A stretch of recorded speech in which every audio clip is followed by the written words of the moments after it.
चलिए सीधा आपको अब रीवा लेकर चलते हैं, जहां पर मुख्यमंत्री डॉक्टर मोहन यादव इस वक्त पहुंचे हुए हैं। बसावन मामा गोवंश वन विहार के इस गौरवमय कार्यक्रम में हमारे बीच भारत के यशस्वी गृह मंत्री श्रीमान अमित शाह जी मौजूद है। जोरदार अभिनंदन करें माननीय अमित शाह जी के लिए। सच में हमारे बीच हमारे नेता मौजूद हैं और उनके प्रत्येक काम के मामले में कैसी कैसी रुचि है, कई मामलों में मुझे भी और नई जानकारी आती रहती। आज जब यहाँ गौशाला का भ्रमण कर रहे हैं और भाई साहब ने कहा कि वो स्वयं 35 साल पहले जैविक खेती का अपना प्रयोग करके सफलतापूर्वक अपना कॉन्फिडेंस के साथ इस बड़े प्रोजेक्ट के मन में जैसा हमारा सबका भाव है, जोरदार अभिनंदन करें। सच में आज उनका ये रूप मुझे देखकर आनंद आ गया। माननीय उप मुख्यमंत्री राजेंद्र शुक्ला जी जिनके प्रयास से ये शासकीय गौशाला प्रारंभ हुई, ये नया प्रकल्प प्रारंभ हुआ। इस अवसर पर माननीय हमारे प्रदेश के अध्यक्ष श्रीमान हेमंत खंडेलवाल जी हमारे बीच, हेमंत जी भी लगातार ऐसे गौशाला और बहुत सारे काम जैविक खेती के करते हैं। उनका भी विविध रूप है, बहुरंगी, उनकी अपनी उनके व्यवस्थाओं के आधार पर स्कूल का, गौशालाओं का, दूध उत्पादन का, फूड पार्क का, एग्रीकल्चर सेक्टर में काफी रुचि रखते हैं हेमंत जी। माननीय डॉक्टर महेंद्र सिंह जी हमारे प्रभारी और सारे जनप्रतिनिधि, जोरदार अभिनंदन कर दे। समय की कमी है, मैं ज्यादा न बोलते हुए माननीय गृह मंत्री जी को बुलाऊंगा, उसके पहले 2-3 मिनट में अपनी बात खत्म करूंगा। हमारा सबका माननीय प्रधानमंत्री श्रीमान नरेंद्र मोदी जी का जोरदार अभिनंदन करें, जिनके आशीर्वाद के बाद हमारे अपने सरकार के गठन के साथ हमारे माननीय गृह मंत्री जी, माननीय प्रधानमंत्री जी लगातार नवाचार को, अच्छे कामों को प्रोत्साहन दे रहे हैं। और खासकर ये बताना चाहूंगा, हमारे प्रदेश के अंदर किसानों की आय बढ़ाने के लिए, दूध का उत्पादन बढ़ाने के लिए भी बनासकांठा से नेशनल डेयरी डेवलपमेंट बोर्ड, और आप सहकारिता मंत्री भी हैं, इस नाते से किसानों की आय खेती की फसल से तो बढ़ना ही चाहिए, लेकिन दूध उत्पादन भी बढ़े और दूध उत्पादन के आधार पर घर घर व्यक्ति के जीवन में सुख समृद्धि आए। इसलिए दूध और दुधारू पशु, देसी पशु, जिनके आधार पर हमारे गोवंश से हमारी खेती का भी रकबा सुधरे, खेती की आय भी बढ़े, ऐसे उद्देश्य के लिए हमारी सरकार ने नेशनल डेयरी डेवलपमेंट बोर्ड के माध्यम से MOU किया और दूध उत्पादन में भी पशु जिनका दूध ज्यादा उत्पादन होता है, ऐसे कई काम बढ़ा रहे हैं। जब हम गौशाला बढ़ा रहे हैं तो घर घर गोपाल, जिनके घर गाय वो गोपाल, इसलिए गोपाल कृष्ण भगवान की हमने प्रयास किया कि गौशालाओं के अलावा घर घर दूध का उत्पादन बढ़ाना चाहिए, उनको अपनी दूध की सही दाम मिलना चाहिए और उन्नत पशुओं की नस्ल घर घर पहुंचना चाहिए। इसलिए आपने कहा था पिछली बार 2024 दिसंबर में कि अभी राज्य में 9% दूध का उत्पादन होता देश के आधार पर, आपके आशीर्वाद से 5 साल में इसको 20% तक ले जाएंगे, 20% तक। जोरदार अभिनंदन करें, ये बड़ा संकल्प है, लेकिन आपके आशीर्वाद से पूरा होने वाला है। 1 साल के अंदर, पिछले साल तक राज्य में हम 9000 लीटर दूध का उत्पादन करवा रहे थे, लेकिन अभी अभी आंकड़ा आया है पशुपालन विभाग के द्वारा, अभी हमने 12000 लीटर दूध का प्रति दुग्ध संघ हमारे पास ये आंकड़ा आया है। 25% खरीदने के आधार पर बढ़ा है, लेकिन इसको 20% तक ले जाना है। और ये निराश्रित गौ माता है जिनमें 33 करोड़ देवी देवता का वास होता है, ये दर दर क्यों भटके।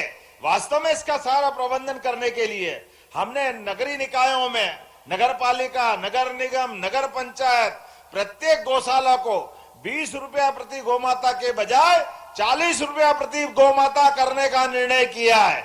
ऐसे कई और निर्णय मैं बता सकता हूं, लेकिन आज समय की कमी है। आज तो मन आनंद से भरा हुआ है। अटल बिहारी वाजपेयी जी की जयंती है। जोरदार अभिनंदन करें अटल बिहारी वाजपेयी जी के लिए, जिनके कारण मध्य प्रदेश को गौरव हुआ, दुनिया का सबसे बड़ा लोकतंत्र गौरवान्वित हुआ और हमारी जनसंघ से लेकर भारतीय जनता पार्टी की यात्रा विश्व की सबसे बड़ी पार्टी माननीय अमित जी के नेतृत्व में आपके अध्यक्षीय कार्यकाल में हुई थी।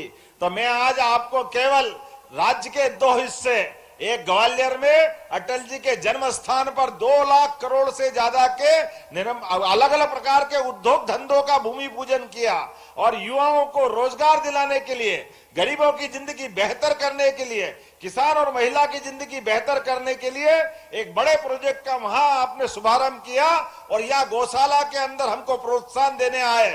जोरदार अभिनंदन करें मध्य प्रदेश की धरती पर। मैं आपका स्वागत करता हूं, अभिनंदन करता हूं और लगातार आपका ये मार्गदर्शन मिलता रहेगा। इसी उम्मीद के साथ आपका लिए हमारे पास तो एक और बड़ा प्रोजेक्ट है। अगला वर्ष हमारा किसान कल्याण वर्ष है, कृषि उत्सव वर्ष के रूप में मनाने वाले हैं। माननीय भाई साहब, आपके मार्गदर्शन में मध्य प्रदेश सरकार अपने राज्य के किसानों की बेहतरी के लिए और बड़ा संकल्प करने वाली है। पुनः आपका वंदन, अभिनंदन। बोलिए भारत माता की।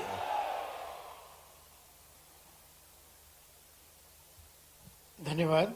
अब एक वीडियो फिल्म का प्रदर्शन होगा जिसका मूल विषय है बसामन मामा गौवंश, वन्य विहार एवं प्राकृतिक खेती।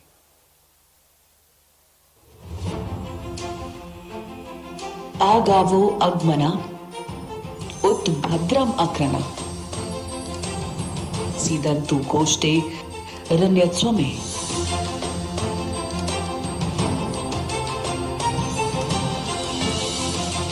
हे गौ माताओं, आप सुखपूर्वक गौशालाओं में निवास करें और अपने अस्तित्व से हमारे समाज, हमारी कृषि और हमारे जीवन को समृद्धि प्रदान करें।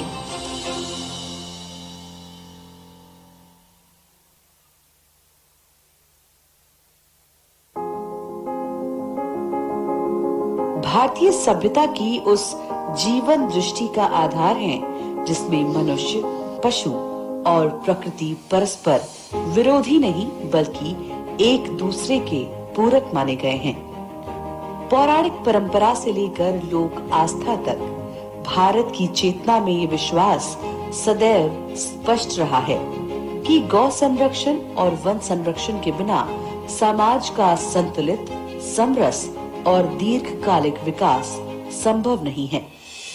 आज जब निराश्रित गौवंश की बढ़ती संख्या, कृषि संकट, मिट्टी की घटती उर्वरता और पर्यावरणीय असंतुलन एक साथ हमारे सामने उपस्थित है, ये विचार पहले से कहीं अधिक प्रासंगिक हो जाता है।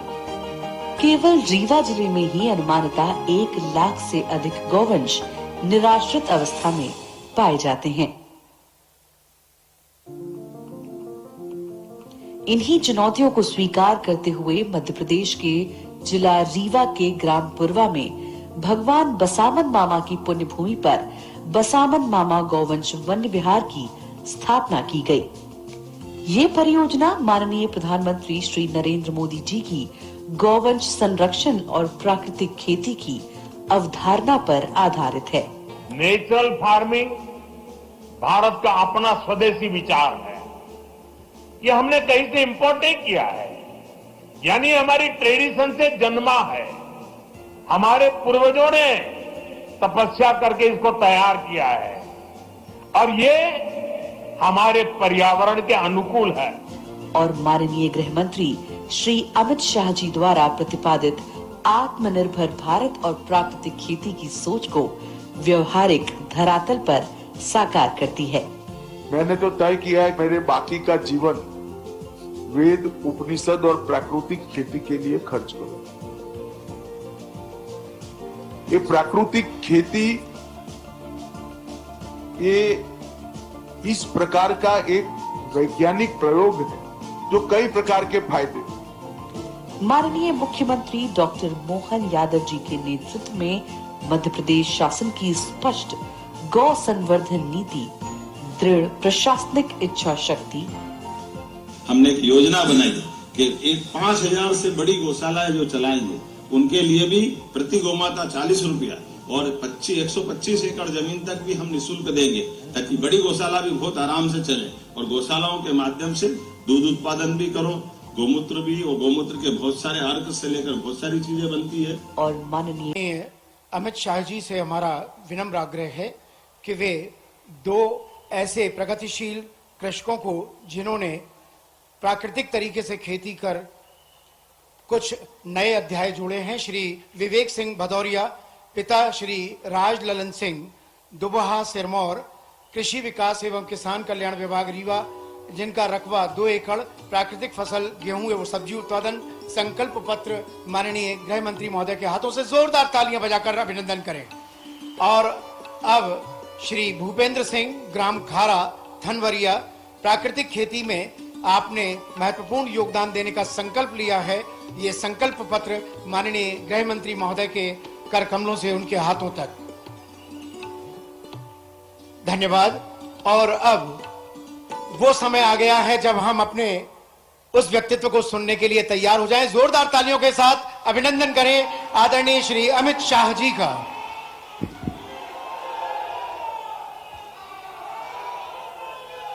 मेरे साथ बोलिए, भारत माता की। अरे भाई, विंध्य की धरती पर ऐसी आवाज क्यों है? दोनों हाथ उठाकर प्राकृतिक खेती और गौ संवर्धन के हमारे संकल्प को दृढ़ीभूत कर प्रचंड आवाज से बोलना है। दोनों हाथ उठाइए जरा, संकल्प की मुट्ठी भींचिए और प्रचंड आवाज से बोलिए, भारत माता की। मंच पर उपस्थित मध्य प्रदेश शासन के मुख्यमंत्री श्रीमान मोहन यादव जी, यहीं के जनप्रतिनिधि और उप मुख्यमंत्री मध्य प्रदेश शासन श्री राजेंद्र शुक्ल जी, हमारे प्रदेश अध्यक्ष महोदय श्रीमान हेमंत खंडेलवाल जी, मेरे मित्र और पंचायत ग्रामीण विकास मंत्री मध्य प्रदेश श्री प्रहलाद पटेल जी, श्री एदल सिंह कंसाना जी, कृषि विकास मंत्री मध्य प्रदेश श्री लखन पटेल जी, पशुपालन और डेयरी मंत्री मध्य प्रदेश, यहां के लोकप्रिय सांसद जनार्दन मिश्र जी, उपस्थित सभी विधायकगण और हमारे भाजपा के प्रदेश संगठन के प्रभारी श्रीमान महेंद्र सिंह जी, और आज यहां पर आए हुए प्यारे भाइयों बहनों माताओं, आप सभी को मेरा प्रणाम, राम राम। सबसे पहले आज भारत रत्न श्रीमान अटल बिहारी वाजपेयी जी की जन्म जयंती है। ये रीवा क्षेत्र अटल जी के बहुत प्रिय क्षेत्रों में से रीवा क्षेत्र हुआ करता था, और मुझे बताया कि जब वो प्रधानमंत्री बने तब इनके जो वाहन चालक थे वो यहीं के वीर बहादुर सिंह जी थे। तब अटल जी वघेली बोली में ही वीर बहादुर सिंह के साथ बात करते थे। और मित्रों, अटल जी ने न केवल भारतीय जनता पार्टी, पूरे देश के सार्वजनिक जीवन में शुचिता को बड़ा महत्व दिया, पारदर्शिता को बड़ा महत्व दिया। और अटल जी अपने जीवन के कार्यकाल के अपने कर्मों के कारण एक ऐसे नेता की श्रेणी में आ गए जिन्होंने जो बोला वो कर दिखाया। बहुत कम लोग ऐसे हैं जिनका वक्तव्य और जीवन दोनों एक समान होते हैं। सम्माननीय अटल जी उसी श्रेणी के राजनेता रहे। मैं मनपूर्वक अटल जी को श्रद्धांजलि देकर मेरी बात की शुरुआत करना चाहता हूं। आज ये मध्य प्रदेश का रीवा क्षेत्र सहन एक विकसित क्षेत्र में बढ़ रहा है। आज एशिया का सबसे बड़ा सोलर प्लांट हमारे रीवा में, रीवा से प्रयागराज हो या जबलपुर, बहुत अच्छी 4 मार्गीय सड़कों का विकास हुआ है। और अभी मैंने उतरते वक्त मोहन जी को पूछा कि भैया देर हो जाएगी तो उड़ पाएंगे क्या? तो मोहन जी ने कहा रीवा का एयरपोर्ट अब 24 घंटे विमान लेकर दिल्ली जा सकता है। अनेक चीजें हैं जो बताने लायक है, मगर समय हमें परमिट नहीं करता है। मित्रों, आज मुझे उप मुख्यमंत्री साहब मिलने आए थे। उन्होंने कहा था हमारे रीवा में बसामन मामा गौवंश विहार बन रहा है, एक देखने जैसा प्रकल्प है। मैंने उनको बताया था कि मैं जब भी मध्य प्रदेश आऊंगा जरूर रीवा आकर बसावन मामा गौवंश प्रोजेक्ट को देखूंगा। और आज मैं जाकर देख कर आया, एक बहुत अच्छा निदर्शन प्रयोग जो कई सारे किसान का काम करने वाले, गौ पालन का काम करने वाले हमारे अच्छे किसान हैं, उनको आगे मार्गदर्शन कर सकता है। ऐसा एक बहुत अच्छा प्रकल्प यहां बनाया गया है। यहां गौशाला भी है और गौशाला के साथ साथ गाय के गोबर से निर्मित प्राकृतिक खेती की पूरी श्रृंखला और 5 स्तरीय खेती, जो सब्जी भी उगाती है, बेले भी देती है, पपीते जैसे मध्यम कद के फल भी देती है, बीच में चने और छोटे क्रॉप भी होते हैं, दलहन भी होती है और ऊपर फलदार वृक्ष भी होते हैं। 1 एकड़ के अंदर 1.25 लाख रुपए से ज्यादा इनकम देने वाला ये प्रयोग निश्चित रूप से छोटे किसानों के लिए बड़ा आशीर्वाद रूप होने वाला है। इसका आधा भी अगर रीवा के प्रगतिशील किसान अपने खेत में कर ले और एक का देखकर दूसरे, दूसरे से देखकर तीसरे, तीसरे से देखकर चौथे किसान तक ये ट्रांसफॉर्म हो जाए, तो रीवा की कृषि आय 2.5 गुना बढ़ने की क्षमता रखती है। ये बहुत अच्छा प्रकल्प है। किसानों को यहां लाकर इसका निदर्शन, प्रगतिशील किसानों को लाकर इसके निदर्शन का प्रयोग करना चाहिए। यहां पर प्राकृतिक खेती करने वाले 2 किसानों का सम्मान किया गया। मित्रों, प्राकृतिक खेती एक ऐसा हमारा परंपरागत प्रयोग है जिसको हम भूल गए। एक ही देसी गाय से 21 एकड़ खेत में खाद के और पेस्टिसाइड्स के उपयोग के बगैर प्राकृतिक खेती होती है। किसान को जगत का तात कहते हैं,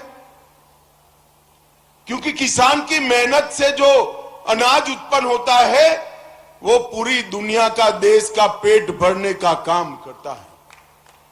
मगर आप मुझे बताइए भाई, हमें अधिकार है कि वो ही अनाज को जहर से भरकर हम लोगों को खिलाएं। ढेर सारे रोगों के मूल में जाते हैं, चाहे बीपी हो, चाहे डायबिटीज हो, चाहे थायराइड हो, अनेक प्रकार की बीमारियां अनाज में मिश्रित एक केमिकल फर्टिलाइजर से होती है। अब किसान कहेगा मेरी आय का क्या होगा, मगर प्राकृतिक खेती एक ऐसा प्रयोग है जो गौ माता के गोबर और मूत्र के उपयोग से, छोटी छोटी प्राकृतिक चीजों की मिलावट से एक ऐसी व्यवस्था बनती है जो किसान की आय को भी कम नहीं करने देती और उनकी उपज शुद्ध होती है। किसान की आय बढ़ेगी, पानी का बचाव होगा और कई प्रकार के रोगों से अनाज खाने वाले लोगों की मुक्ति होगी। और ये एक्सपेरिमेंट अब छोटा मोटा नहीं है। देश के 40 लाख किसान प्राकृतिक खेती को अपना चुके हैं और ये सिद्ध हो चुका है। मैंने मेरे खुद के खेत में इसका एक्सपेरिमेंट किया है। इससे उत्पादन कम नहीं होता है, उत्पादन बढ़ता है। और मित्रों, जब प्राकृतिक खेती बढ़ने लगी तो विश्वास का संकट आया कि प्राकृतिक खेती का सर्टिफिकेशन कौन सा, ये प्राकृतिक अनाज, ऑर्गेनिक अनाज, इसका सर्टिफिकेशन कौन करेगा। नरेंद्र मोदी जी ने सहकारिता मंत्रालय के माध्यम से 2 बड़ी कोऑपरेटिव इसका काम कर रही है, जो प्राकृतिक खेती की उपज का सर्टिफिकेशन लेबोरेटरी में, विश्व के सबसे आधुनिक लेबोरेटरी में इसका परीक्षण, इसका पैकेजिंग, इसका मार्केटिंग और इसका एक्सपोर्ट करने की व्यवस्था की है। और आने वाले दिनों में देश भर में 400 से ज्यादा प्रयोगशालाएं किसान को सर्टिफिकेट देगी कि इसका खेत भी प्राकृतिक है और इसकी उपज भी प्राकृतिक है, जो किसान की आय को लगभग 1.5 गुना बढ़ाएगी। दुनिया भर में बहुत बड़ा बाजार है प्राकृतिक खेती का। पूरी दुनिया मान चुकी है कि ऑर्गेनिक अनाज खाने से, ऑर्गेनिक खाना खाने से स्वास्थ्य अच्छा रहता है। और दुनिया के बाजार में हमारे किसान का ऑर्गेनिक प्रोडक्ट अच्छे से पहुंच पाए, इसके लिए सर्टिफिकेशन चाहिए, साइंटिफिक टेस्टिंग चाहिए, पैकेजिंग आकर्षक चाहिए और मार्केटिंग की व्यवस्था चाहिए। तो भूमि परीक्षण से सर्टिफिकेशन देना, उपज का लेबोरेटरी में टेस्ट करके सत्यापन करना और आकर्षक पैकेजिंग और मार्केटिंग और एक्सपोर्ट के माध्यम से किसान की आय बढ़ाने के लिए हम आगे बढ़ रहे हैं। ऐसे छोटे छोटे लाखों निदर्शन फार्म इस मुहिम को आगे बढ़ाते हैं। हम जिस धरती को अपनी मां कहते हैं, इसको सीमेंट कंक्रीट जैसा बना देना कोई बेटे बेटी को शोभा नहीं देता। इसके प्राकृतिक तत्व को, इसके प्राकृतिक गुण को हमें संभाल कर रखना चाहिए। आज यहां पर 2 एक्सपेरिमेंट हुए हैं, निदर्शन फार्म भी बने हैं। मैं आशा करता हूं कि निदर्शन फार्म रीवा क्षेत्र के हजारों लाखों किसानों के लिए आने वाले दिन में मार्गदर्शन भी करेंगे, पथ प्रदर्शक भी बनेंगे। मित्रों, आज इन निदर्शन फार्म का नाम बसावन मामा के नाम से रखा है, जिन्होंने प्रकृति के लिए अपने प्राण दिए, पीपल के वृक्ष को बचाने के लिए पूरा जीवन खर्च किया। मैं आज हम सभी को, जो मंच पर बैठे हैं और सामने बैठे हैं, क्या हम तय कर सकते हैं कि हमारे गांव में यहां से जाकर अगली बारिश की मौसम में कम से कम 5 पीपल के वृक्ष बोकर बसावन मामा को हम श्रद्धांजलि देंगे क्या? पीपल के वृक्ष से प्रकृति की अनेक प्रकार से सेवा होती है। बोने वाले से 4 गुना आयुष्य वो वृक्ष का होता है। एक रूप से आपके जाने के बाद भी वो पीपल का वृक्ष आपको जिंदा रखेगा। और सबसे ज्यादा ऑक्सीजन का उत्सर्जन करने वाला कोई वृक्ष है तो ये पीपल का वृक्ष होते हैं। और ये पुण्य कार्य भी है। भगवान श्री कृष्ण ने गीता में गाया है कि वृक्षों में मैं पीपल हूं, तो स्वयं विष्णु का वास जिसमें है वो पीपल का वृक्ष होता है। इसको कोई काटता भी नहीं है। एक लिए बोल दीजिए, अपने सर से बड़ा कर दीजिए, वो 200-300 साल तक धरती मां की, लोगों की और प्रकृति की सेवा करता रहेगा। हम सब आज बसावन मामा को श्रद्धांजलि देने के लिए 5 पीपल के वृक्ष बोकर अपने सर से बड़ा करने का संकल्प कर जाए। और ये जो निदर्शन फार्म बना है वो गौ सेवा करने वालों के लिए, पशुपालकों के लिए और प्रकृति की सेवा कर प्राकृतिक खेती की ओर जाकर समृद्ध बनने वाले किसानों के लिए पथ प्रदर्शक बनता रहे, यही मेरी अभ्यर्थना है। भारत माता की जय, वंदे मातरम।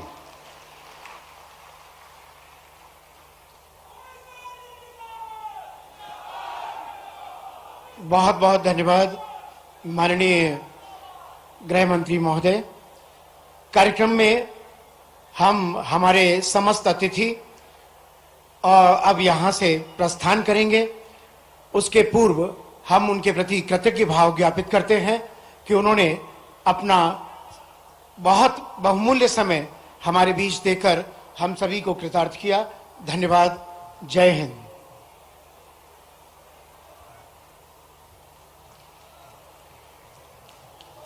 हाथ ऊपर उठाकर कहिए, भारत माता की, भारत माता की, वंदे वंदे। धन्यवाद आप सभी को एक बार पुनः।